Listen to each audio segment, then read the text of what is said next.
काही गौणत्व देऊ नका, त्याच्यामध्ये काही उणीव नसते.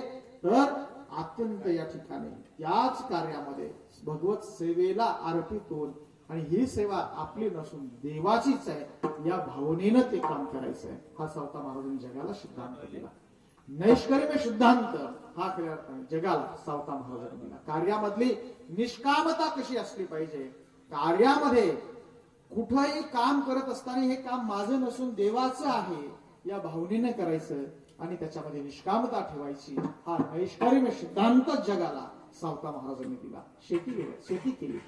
शेती करत असताना आज जर बघितलं तर शेती या क्षेत्राला माणसं थोडं कमी महत्व देतात. त्याची दोन कारणं आहेत. शेतीच्या मालाचे भाव स्थिर नाही. कधी काय भाव मिळेल सापडत नाही. त्याच्यामुळे कोणाची काय हाल होईल किंवा कोणाला आणखी त्याच्यात कधी चांगला लाभ होईल सांगता येत नाही. ही परिस्थिती आहे. कष्ट करून पाहिजे तसा लाभ मिळत नाही म्हणून माणसं कधी कधी त्याच्यामध्ये त्रागा करतात. आणि कधी कधी असं आहे एखाद्याला ते श्रमही नको असतात. कधी असाही एक परिस्थिती पाहायला मिळते. परंतु शेतीला सुद्धा कधी सामान्य समजलं नाही आणि शेतीतील पिकणारे पदार्थ हे सुद्धा सामान्य समजले नाहीत सावता महाराजांनी. मग